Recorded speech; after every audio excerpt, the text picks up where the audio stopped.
LeLee girl, you tripping. Let me tell you something. The first athlete I would have thought of to call in my dire straits would have been that goddamn Shaq. Because we knows that the Shaq's got the money. And he loves to take care of the bitches, regardless of their reputation. The next one would have been that Magic Johnson. I don't hear nobody out there.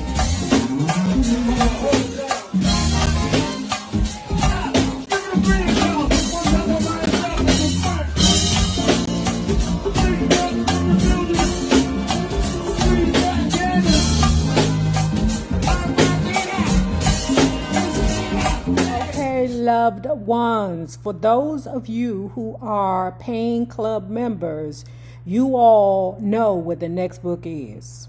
Okay, if you do not know, go on over there to the Patreon where you pay your fees, and or the YouTube community wall, and find out what the next book is. Again, I will reiterate, your paid memberships of $5 means so much to this channel. It is greatly appreciated, and it tells me that you appreciate my hard work. I had no more money to stay another night at the hotel. As I began to pack up my things to leave, a weird feeling came upon me.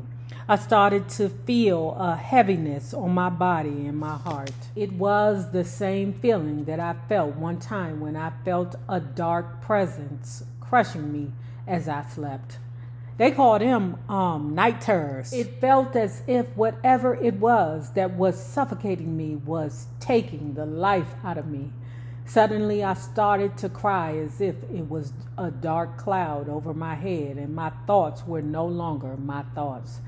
If I had never felt what the sunken place felt like, this was it. I had no idea where I was going after I shut this room door, and it didn't matter because I would be dead from an 11th floor drop. I went outside in front of my door and sat on the floor in a fetal position, crying uncontrollably. I pulled out my phone and proceeded to call my sisters. This was going to be my last conversation with them. As I'm trying to dial the number, I was shaking uncontrollably. The first number I dialed was my sister Malaya, and her phone went to voicemail. For some reason, I started to cry harder because I knew the end was coming near. I was really going to take the coward way out of this. The second phone call was to my sister Jeanette, who had my children in her care at the time. At this point, I felt like my heart was about to stop. As the phone rang, someone picked it up at the second ring. It was my sister's voice crying hard as hell, saying, "Come home. Just come home, sis." At this point, the both of us were bawling over the phone uncontrollably. At this time, I had a brand new 1998 Ford Expedition. Back then, my truck was the new thing out at Ford. I had just traded in the first car I ever bought, a white Ford Mustang convertible. I was so happy to get that truck. When things got bad, that truck always had my back. I moved half of my things out of the apartment in that truck. It would be my studio apartment when I was too ashamed to tell anybody my situation. Yeah, that goddamn Ford Expedition will make it happen in all occasions. You hear me? That's a big mother. I had already downsized from a nice 3-bedroom townhouse in Atlanta to a 2-bedroom apartment in the same subdivision. To be honest, I felt like I put myself in a deeper hole. I had no idea things were so bad until I came home to check on the house and my electric had been cut off. As a result of that, my food in the refrigerator had spoiled, which left a terrible smell in the house. In fact, that was the reason I came home in the first place, to check on the house. One of my nice Caucasian neighbors had the office to do a welfare check to my apartment, of fear my kids and I were in there dead because of the foul smell. It smelled like straight up death. For the most part, we were okay, but my kids hamsters was stiff as hell, dead. All I could do was cry at that point. As reality set in, it felt like doomsday. On top of that, I had to tell my kids the hamsters they loved so much they were never going to see them again. Girl, you could have replaced them hamsters. Them kids wouldn't have known the damn difference. So many thoughts went through my head in this trying time. All I could think of was all these rich men who were athletes, actors, and artists that I dated and was exposed to, that I could have called for help, but I refused. Oh, LeLee girl, you tripping. Let me tell you something. The first athlete I would have thought of to call in my dire straits would have been that goddamn Shaq. Because we knows that the Shaq's got the money. And he loves to take care of the bitches, regardless of their reputation. The next one would have been that Magic Johnson. Shit, I was a star. I was LeLee, a member of one of the best-selling girl groups of the 90s, and I was on top of my game. I wasn't calling anybody. It would humiliate the hell out of me if they found out my current situation. Shit! R. Kelly was the king of R&B. Now he round there singing 12 play ignition. And you remind me of my Jeep in prison selling out tickets. You hear me? Girl, when you broke, ain't no time for be quiet, because I'm around here talking shit. Like in that little clip I seen with the dude impersonating Erg Mays. Rest in peace, Erg Mays. When the lady was like, we don't have time for your bloviating. Just a minute. Point of order. What's your point? We are not here to listen to you bloviate all evening. So Say if we what? may continue with the business. Yeah, I am continuing with the business, Miss Priestley. What did you say we wasn't here for? Bloviating. I don't even know what bloviating means. But my position is this. We voted to follow an agenda.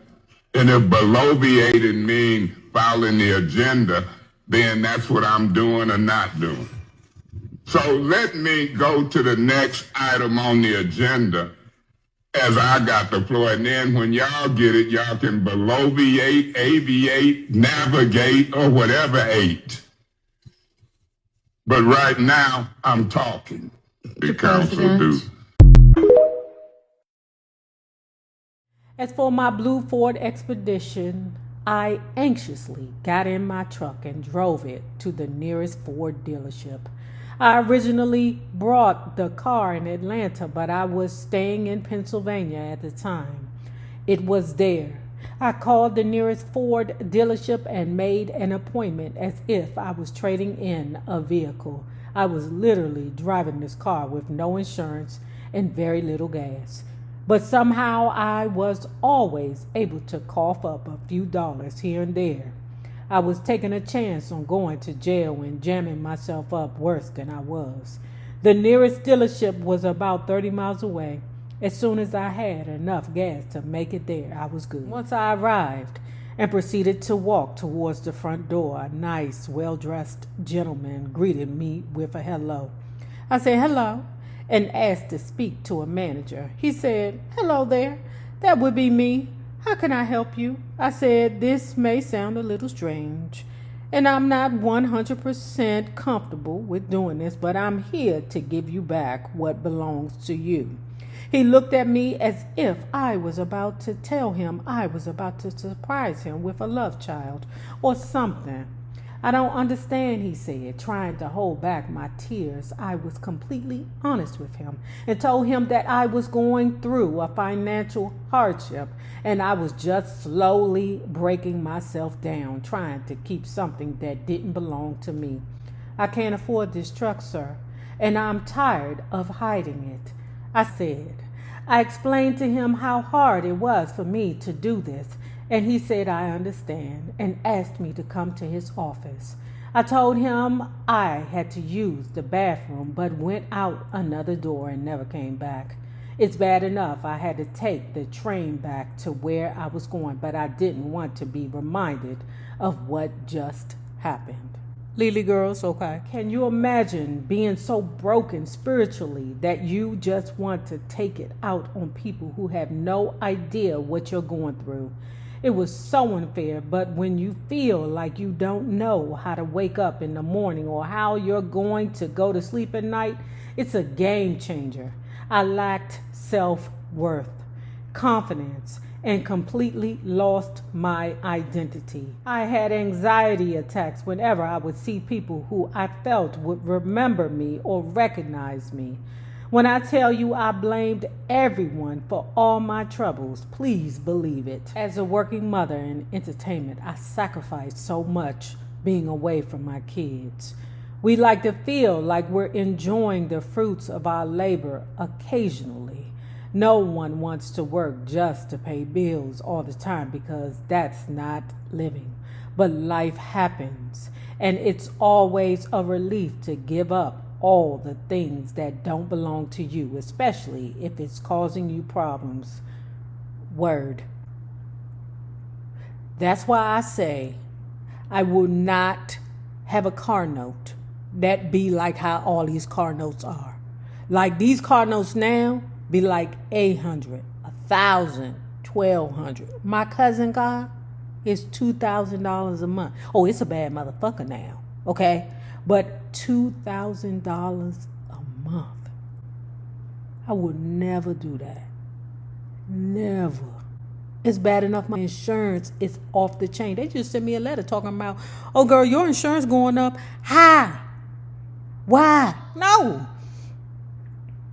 I was holding on to baggage that was causing me so much pain inside.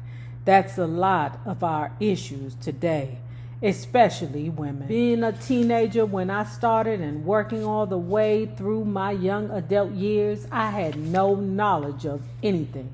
I never knew anything about how business worked, and not one adult around me found the time to teach me.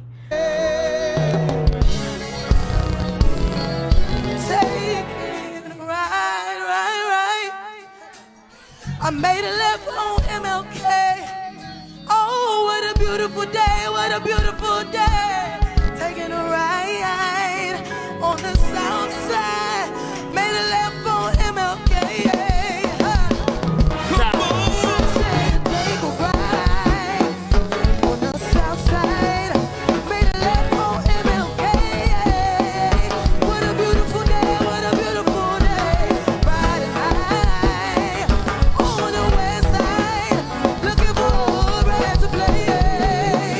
Won't you come out and play? Won't you come out and play? Take a ride on the south side.